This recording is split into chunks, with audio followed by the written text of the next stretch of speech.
Assalamu alaikum dear students, I am Sumaya Aziz and I will be taking your English. Today we will start unit number 1, that is Hazrat Muhammad, peace be upon him, an embodiment of justice. Dear students, before starting the unit formally, I would like to discuss the word justice. What is justice, or what do you understand by justice? Dear students, when any crime or abuse is committed, we want justice, both for the offender and for the victim.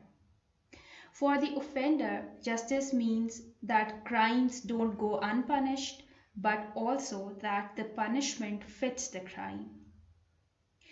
We treat a 13-year-old who stole a pack of pencils differently than we treat a grown-up man who commits a murder. So justice has some flexibility in its administration.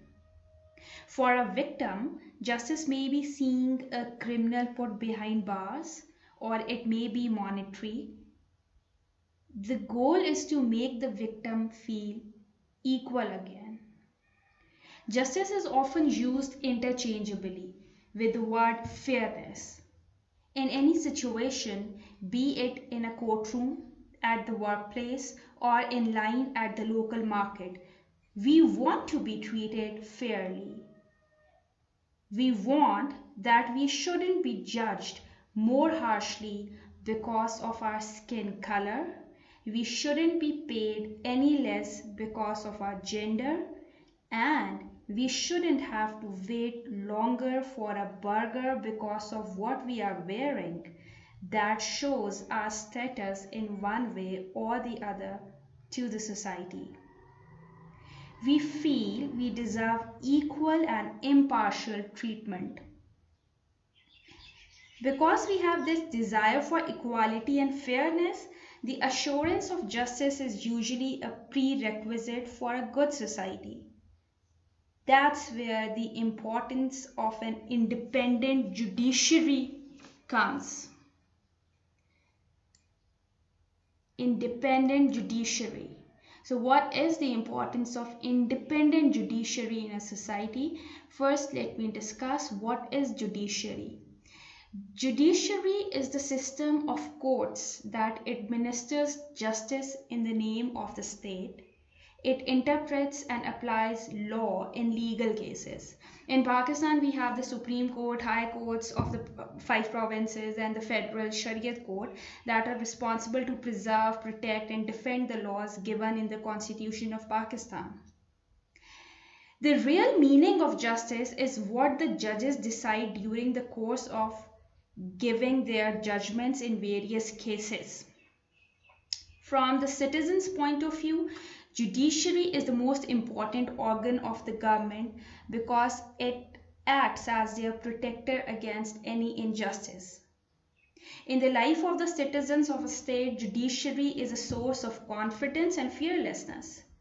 The common man depends upon judiciary for getting justice without a security of rights and freedom guaranteed by the judiciary. They cannot really hope to carry out their jobs and enjoy their living.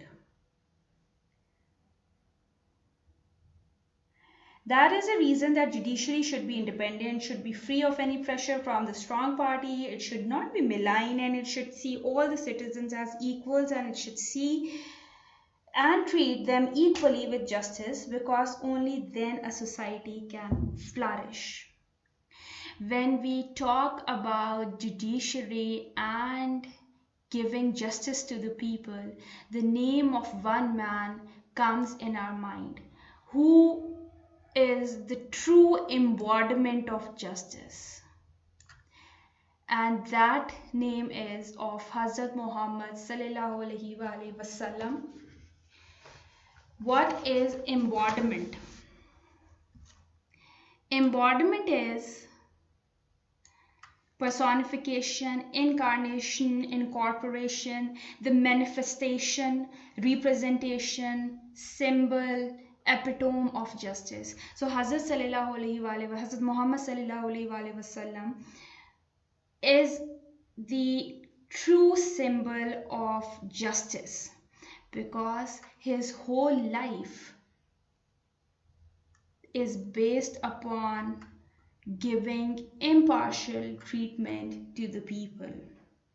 So, in this chapter, we will see the practices and attributes of justice from the life of Hazrat Muhammad, peace be upon him, for peaceful coexistence. That how, by providing justice to all the people, we can live peacefully together.